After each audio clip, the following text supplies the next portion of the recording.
Assalamualaikum warahmatullahi wabarakatuh.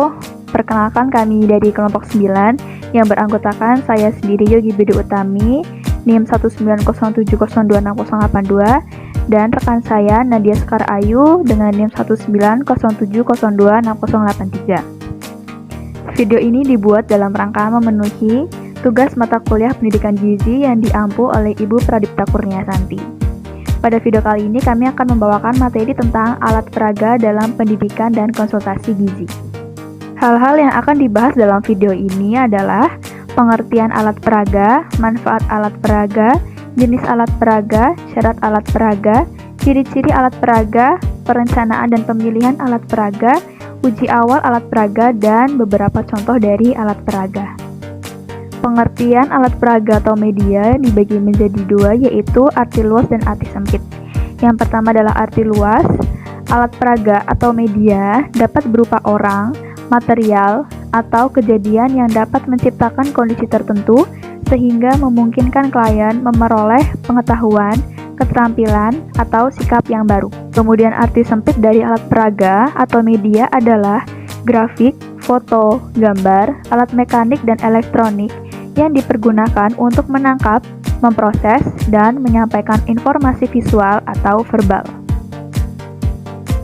Dalam pendidikan kesehatan, menurut Santoso Karo tahun 1984, alat peraga atau media adalah semua alat, bahan, atau apapun yang digunakan sebagai media untuk pesan-pesan yang akan disampaikan dengan maksud untuk lebih mudah memperjelas pesan atau untuk lebih memperluas jangkauan pesan.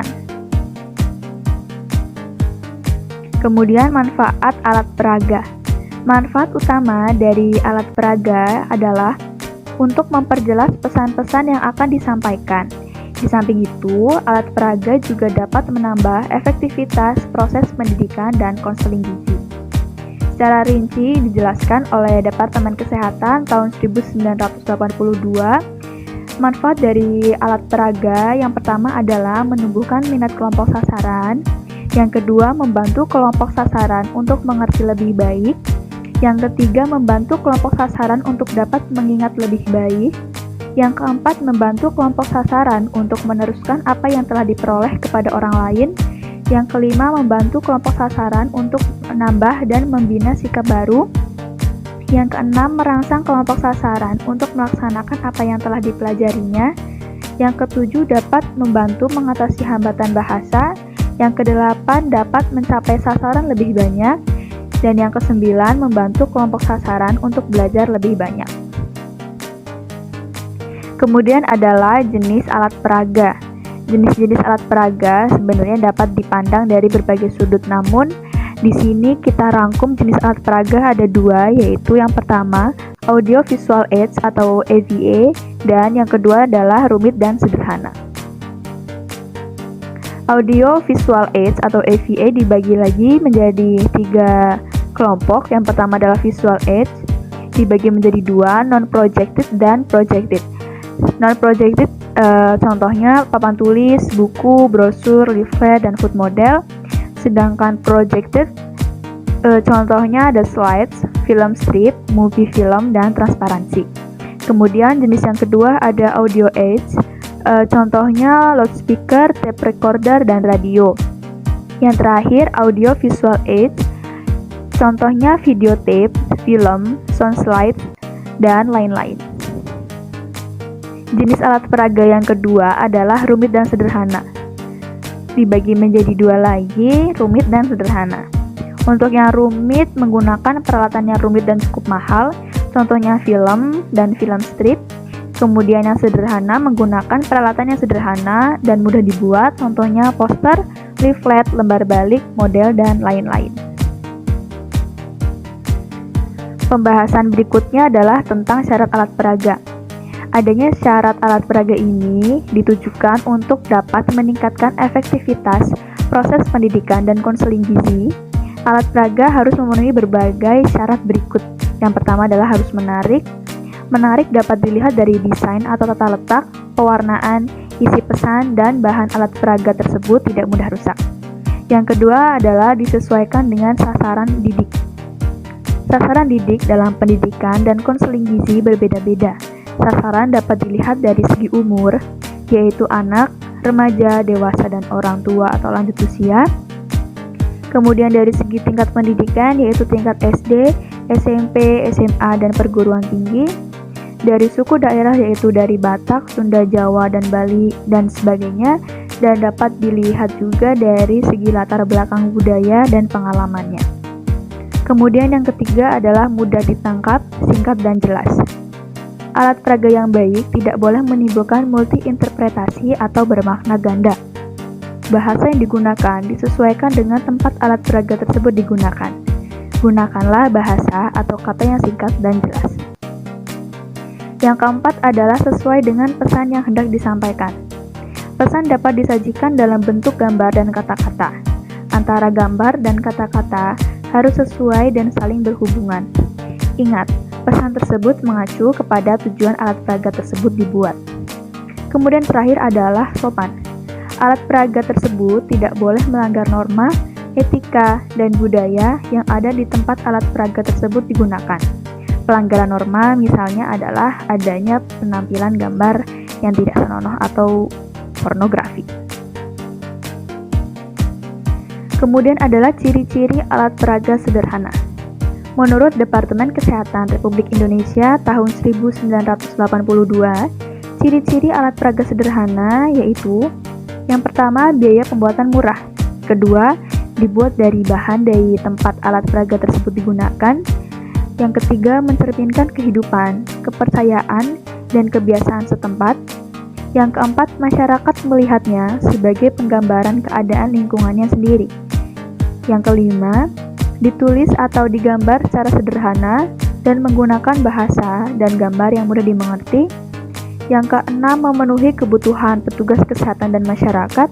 Yang terakhir, masyarakat melihatnya sebagai milik mereka, tumbuh dari mereka, dan dimanfaatkan oleh mereka. Seorang pendidik dan konselor gizi harus dapat merencanakan dan memilih alat peraga yang paling tepat untuk dipakai dalam mencapai tujuan yang telah dirumuskan. Berikut pedoman umum dalam merencanakan dan memilih alat peraga adalah: yang pertama, sebelum memilih alat peraga, harus disadari bahwa tidak ada alat peraga yang paling baik untuk semua tujuan.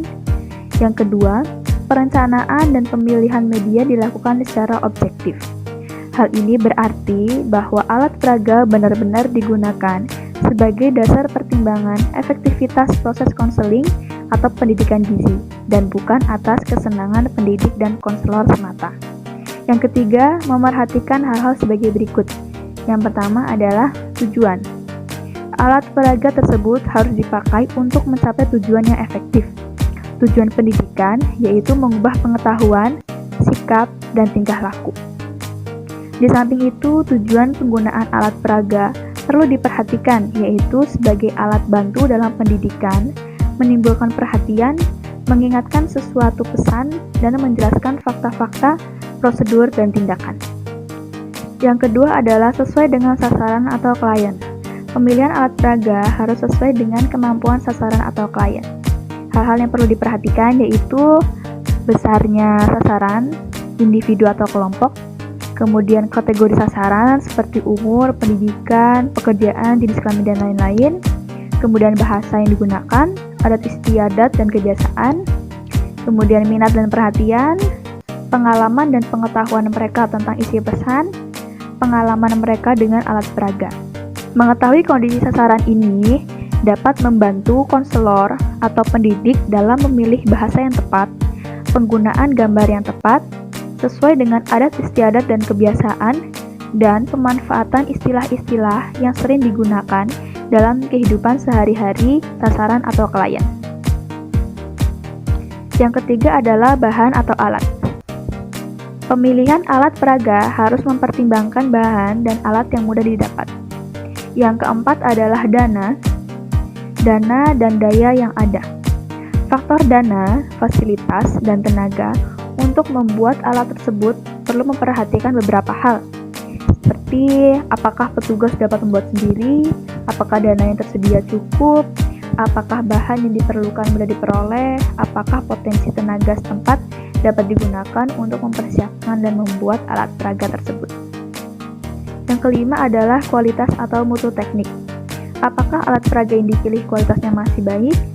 Contoh, apabila akan menggunakan pita rekaman atau kaset, apakah pita tersebut masih dapat mengeluarkan suara yang baik atau sudah rusak? Kemudian yang keenam adalah tempat, di mana alat peraga tersebut akan digunakan. Tempat dan situasi alat peraga yang akan digunakan perlu diperhatikan, karena hal ini akan menentukan daya dari alat peraga tersebut. Tempat-tempat tersebut meliputi lembaga, meliputi puskesmas, sekolah, kantor, rumah sakit, dan lain-lain. Kemudian di masyarakat meliputi perayaan desa, arisan ibu-ibu, pertemuan desa, dan lain-lain. Kemudian di rumah atau dalam keluarga, misalnya kunjungan rumah, ketika menolong persalinan, atau ketika merawat bayi. Kemudian yang terakhir adalah siapa yang menggunakan alat peraga. Perlu diperhatikan kemampuan petugas yang akan menggunakan alat peraga tersebut. Penggunaan alat peraga akan berdaya guna dan efektif apabila petugas yang akan menggunakan sudah berpengalaman tentang alat peraga tersebut. Jika petugas tersebut belum berpengalaman, sebaiknya mempersiapkan terlebih dahulu. Jangan sampai pada saat menggunakan terjadi kebingungan dan akhirnya alat peraga tersebut tidak dapat digunakan. Sebelum alat peraga diproduksi secara besar-besaran dan akan digunakan, sebaiknya dilakukan uji awal terlebih dahulu. Hal ini dilakukan untuk mengetes apakah pesan yang ingin disampaikan dapat diterima oleh klien dan sasaran. Pedoman umum dalam melaksanakan uji coba sebagai berikut. Yang pertama, persiapkan salah satu alat peraga yang akan diproduksi. Yang kedua, tentukan pokok-pokok pesan yang perlu diketahui oleh sasaran. Yang ketiga, tentukan gambar-gambar tokoh sehingga sasaran dapat menyebutkan dengan benar sesuai dengan isi pesan. Yang keempat, kumpulkan sekelompok sasaran percobaan yang memiliki latar belakang dan karakteristik yang sama dengan sasaran yang sebenarnya. Yang kelima, perlihatkan alat peraga tersebut beserta pesannya kepada sasaran. Yang keenam, bertanya secara santai. Yang ketujuh, minta komentar dari teman sejawat tentang alat peraga yang telah dikembangkan. Yang kedelapan, produksi setelah alat peraga beserta pesannya dipersepsikan sama oleh sasaran. Beberapa contoh alat peraga sederhana yang akan dibahas dalam video ini diantaranya ada poster, leaflet, lembar balik, dan flashcard. Pembahasan pertama adalah contoh alat peraga poster. Poster merupakan suatu pesan singkat dalam bentuk gambar dan atau tulisan dengan tujuan memengaruhi seseorang untuk menginginkan sesuatu yang ditawarkan dan memengaruhi agar orang itu bertindak. Ciri-ciri dari poster adalah sederhana, memuat suatu pesan atau ide tertentu, dan teksnya itu bersifat ringkas, jelas, dan bermakna. Poster yang baik harus memenuhi beberapa syarat berikut, yaitu yang pertama, tata letaknya menarik, meliputi besar huruf, gambar, dan warna yang mencolok. Yang kedua, dapat dibaca dari jarak jauh, orang yang lewat dapat membaca dengan jarak 6 meter. Kemudian yang ketiga adalah tidak banyak kata-kata. Jadi kata-kata yang terkandung dalam sebuah poster itu tidak boleh lebih dari 7 kata. Yang keempat adalah harus dapat menggugah emosi. Dalam hal ini perlu memerhatikan faktor iri dan bangga, yaitu misalnya pada faktor iri seperti gizi baik, produktivitas tinggi, atau faktor bangga itu misalnya bangga mempunyai berat badan yang ideal atau langsing.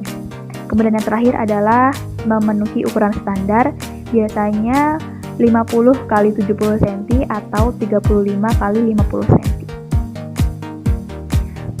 Kemudian fungsi dari poster sebagai alat peraga yaitu yang pertama adalah sebagai pembangkit perhatian.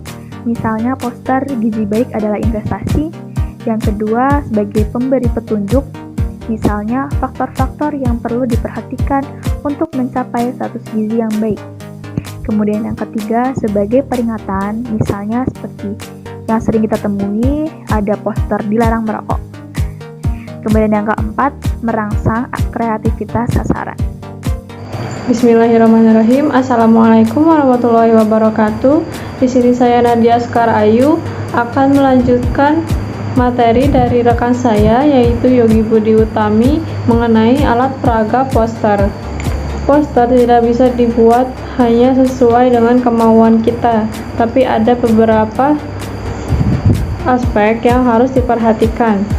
Yang pertama adalah pilih satu subjek, contohnya masalah gizi atau pangan. Yang kedua, pilih satu pesan singkat, contohnya ASI adalah makanan terbaik untuk bayi. Yang ketiga, gambarkan pesan dalam bentuk gambar atau sketsa. Nah, poin ketiga ini melibatkan beberapa orang untuk menanyakan gambar atau sketsa mana yang paling sesuai. Lalu, yang keempat, pesan singkat tapi besar ukurannya. Ukuran yang cukup mencolok dan dapat dibaca dengan jarak 6 meter. Lalu, buat warna yang kontras. Misalnya kalau mau background yang gelap, ambil tulisan yang warnanya terang dan sebaliknya. Contohnya biru tua, merah, hitam kuning, dan merah kuning. Lalu yang keenam, susun tata letak. Tata letak harus menarik antara tulisan dan gambar. Yang ketujuh, hindari embel-embel yang tidak perlu. Yang kedelapan, lakukan pretest atau prauji atau uji coba kepada beberapa orang mengenai apakah poster itu bisa dimengerti. Apabila kurang dipahami, dapat dilakukan revisi poster. Setelah itu ada keuntungan poster. Yang pertama, mudah pembuatannya karena ada media pendukung seperti komputer, laptop, gadget seperti HP, dan juga ada aplikasi pendukungnya, misalnya Canva. Lalu, waktunya yang dibutuhkan untuk membuat poster tidak terlalu lama, murah, dapat menjangkau masyarakat luas, dan menggugah orang banyak untuk berpartisipasi dalam melakukan tindakan ajakan dari poster tersebut. Setelah itu dapat dibawa kemana-mana, dapat merangsang menarik perhatian orang untuk mengikuti maksud poster, lalu membantu meningkatkan efektivitas proses belajar mengajar, membangkitkan motivasi belajar, membangkitkan motivasi dan menarik perhatian, juga dapat ditembakkan di mana-mana, tidak memerlukan tempat yang khusus. Selain itu ada keterbatasan poster. Di balik keuntungan ada keterbatasannya juga. Yang pertama ada perbedaan tafsir. Ada beberapa perbedaan penafsiran gambar oleh orang-orang yang melihatnya. Poster tidak mungkin dilihat oleh satu orang apabila sudah disebarluaskan. Pasti ada satu orang yang berpikiran begini, tapi satu orang yang lain berpikiran enggak loh, maksudnya gitu. Nah, perbedaan penafsiran ini menjadi keterbatasan poster karena bisa muncul multitafsir atau perbedaan tafsir dari masing-masing orang yang melihatnya. Yang kedua, tidak banyak dilihat jika tempat kurang strategis, makanya tempatnya harus strategis supaya dapat mencapai target sasaran. Lalu, kualitas gambar sangat berpengaruh. Apabila kualitas gambar yang high quality atau HD untuk keberhasilan penggunaan poster. Cara atau tujuan pemakaian poster. Yang pertama, sebagai tindak lanjut pesan yang telah disampaikan pada waktu yang lalu. Terus sebagai pengingat kembali dan dapat mengarahkan pembaca ke arah tindakan tertentu. Sebagai bahan diskusi, biasanya untuk bahan diskusi kelompok. Dan penggunaan poster juga ada batas waktunya, jadi kalau bisa diganti poster yang sekiranya sudah ditempelkan terlalu lama daripada dianggap hiasan dinding permanen. Lalu di sini ada tempat pemasangan poster, biasanya di tempat umum dan di kantor pemerintah. Tempat umum contohnya itu ruang tunggu, pemberhentian bus, dan dekat pasar. Untuk kantor pemerintah contohnya puskesmas, rumah sakit, kantor kelurahan, dan lain-lain. Seperti yang telah saya jelaskan di slide sebelumnya, ganti poster secara berkala agar orang tidak bosan. Poster sebaiknya diganti secara rutin. Kemudian di sini ada bahan pembuatan poster. Yang pertama ada cat air, yang kedua kuas, lalu ada kertas gambar yang agak tebal, pensil dan penghapus, penggaris, potongan atau guntingan gambar-gambar, dan cetakan huruf dari berbagai jenis dan ukuran. Lalu masuk ke alat peraga leaflet. Leaflet adalah selembar kertas yang dilipat sehingga terdiri dari beberapa halaman. Umumnya, tulisan terdiri dari 200 sampai 400 kata dan harus dapat dimengerti sekali baca. Contohnya adalah gambar di samping seperti ini. Ada keuntungan leaflet, yaitu dapat disimpan dalam waktu yang lama, lebih informatif dibandingkan poster karena kalau leaflet kata-katanya cenderung lebih banyak daripada poster.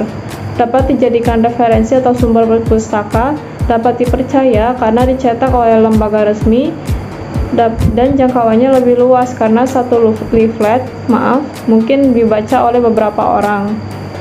Mudah dibawa kemana-mana, dan penggunaan leaflet itu dapat dikombinasikan dengan media lain. Di balik keuntungan ada keterbatasan seperti yang saya bilang tadi. Nah, keterbatasan leaflet itu yang pertama tidak dapat dipakai oleh orang yang buta huruf karena tulisan dari leaflet cenderung kecil-kecil, jadi hanya bermanfaat untuk orang yang tidak buta huruf. Lalu mudah tercecer dan hilang, dan perlu persiapan khusus untuk membuat dan menggunakan leaflet tersebut. Ada prosedur pembuatan leaflet. Yang pertama, tentukan topik atau gagasan yang ingin disampaikan. Kenali ciri-ciri sasaran, kepada siapa leaflet itu akan digunakan atau disebarkan. Yang ketiga, rumuskan tujuan operasional yang akan dicapai. Yang keempat, pertimbangkan dana dan fasilitas yang tersedia, serta kemampuan petugas atau orang yang membuat leaflet. Yang kelima, tuliskan pesan berupa kata-kata dan gambar untuk mewujudkan gagasan. Yang keenam, tentukan bentuk pesan yang efektif dan efisien. Dan yang terakhir, susun pesan-pesan seefektif mungkin, biasanya menggunakan huruf yang mudah dibaca dan menggunakan ilustrasi atau foto atau gambar. Lalu, setelah itu ada pengaturan tata letak dari leaflet. Harus memperhatikan 4 aspek. Yang pertama, penempatan judul, subjudul, ilustrasi dan nomor halaman, jumlah kolomnya, terus panjang baris dan lebar ruang tepinya, serta penekanan pada pesan khusus dari leaflet tersebut. Pengaturan tata letak leaflet harus memperhatikan 5 hal berikut. Yang pertama, apakah tata letak itu menarik? Yang kedua, apakah pembaca memahami gagasan yang disampaikan dengan mudah? Yang ketiga, berapa banyak kolom yang perlu digunakan pada satu halaman? Yang keempat, dibuat dalam bentuk luruskah atau berlipat? Halamannya tunggal ataukah banyak? Lalu warnanya tunggal ataukah warna-warni? Lalu penyuntingan leaflet atau edit leaflet. Biasanya penyuntingan leaflet itu diserahkan kepada orang yang memiliki keahlian atau kewenangan untuk menguasai tata bahasa, tata letak, dan teknik penulisan naskah. Nah, akan lebih baik bila ada orang lain yang menyunting dan menilai susunan, gaya penulisan, dan materi media cetak yang akan dibuat. Lalu di sini ada lembar balik atau yang biasa kita sebut adalah flip chart, suatu alat peraga yang menyerupai album gambar. Biasanya terdiri dari beberapa lembaran berukuran 50 cm x 375 atau 38 x 50 cm, disusun dalam urutan tertentu dan diikat pada bagian atasnya. Ada keuntungan dari lembar balik. Yang pertama yaitu isi pokok pembicaraan dapat disiapkan sebelumnya, urutan penyajian dapat diatur dengan tepat. Yang ketiga, chart dapat diambil dan ditukar tempatnya dan mudah disiapkan. Penggunaan lembar balik sebaiknya digunakan untuk pertemuan dalam kelompok kecil. Kelompok kecilnya sejumlah 4 atau 5 orang, atau kalaupun banyak, maksimal 30 orang. Kalau lebih dari 30 orang, kemungkinan penggunaan lembar baliknya menjadi kurang maksimal. Flipbook atau lembar balik meja digunakan dalam kunjungan rumah. Penggunaan lembar balik itu yang pertama, tempatkan pada tempat yang cocok. Yang kedua, perkenalkan subjeknya. Yang ketiga, sajikan tiap gambar dan berikan penjelasan. Yang keempat, tutup chart bila perlu. Lalu ada kembali pada gambar-gambar yang pokok dan buat penjelasan bila perlu. Kemudian di sini ada bahan dan cara pembuatan lembar balik. Bahan atau alatnya itu yaitu sejumlah kertas ukuran flip chart yang dibendel pada ujungnya. Lalu semua alat untuk menggambar dan menulis. Standar yang dimaksud adalah tempat untuk menempelkan flip chart nantinya. dan tempatnya itu adalah yang seperti di gambar ini, klip yang agak besar dan paku. Terus cara pembuatannya itu pilih tema, lalu buat tulisan atau skrip. Yang ketiga buat gambar dari isi tulisan itu. Yang keempat warnai bila perlu. Yang kelima lakukan pre-testing ke teman dan lakukan perbaikan apabila hasil pre-testingnya kurang. Ikat atau bendel pada bagian atasnya, kemudian digantungkan pada standar di gambar seperti ini. Lalu di sini ada contoh alat peraga flashcard seperti gambar di samping. Sejumlah kartu bergambar biasanya berukuran 25 x 30 cm untuk menyampaikan pesan tertentu. Keterangan tentang gambar tertera di bagian belakang setiap kartu yang harus dibacakan oleh penggunanya. Gambar tersebut digunakan sebagai bagian dari rangkaian pesan yang dibacakan. Ada keuntungan dari flashcard. Yang pertama, mudah dibawa kemana-mana. Yang kedua, dapat disimpan dalam waktu yang lama. Yang ketiga, dapat dipakai oleh orang yang sudah paham lalu diteruskan kepada orang lain. Dan yang terakhir, dapat digunakan untuk kelompok maksimal 30 orang. Flashcard biasanya digunakan pada pertemuan dengan peserta yang tidak lebih dari 30 orang, seperti yang telah saya jelaskan di slide sebelumnya. Yang pertama, penggunaan flashcard itu, kartu dipegang seluruhnya dengan bagian gambar menghadap ke sasaran atau ke klien. Yang kedua, pendidik atau konselor menjelaskan gambar tersebut berdasarkan pesan yang tercantum. Yang ketiga, kartu yang telah diperlihatkan disimpan kembali pada urutan paling belakang. Dan yang terakhir, semua kartu yang telah digunakan dicek kembali urutannya, kemudian disimpan. Lalu langkah-langkah dari pembuatan flashcard itu yang pertama, tentukan tujuan yang jelas. Yang kedua, kumpulkan dan tuliskan ide yang akan disampaikan. Yang ketiga, buat sketsa setiap kartu. Yang keempat, lakukan uji coba atau pretest seperti yang sebelum-sebelumnya. Apabila ada perbaikan dari hasil pretest, maka flashcard tersebut direvisi, dan juga wadah perlu disiapkan seperti kotak, wadah, atau tempat untuk menyimpan flashcardnya. Sekian penjelasan dari kelompok 9, kurang lebihnya mohon maaf.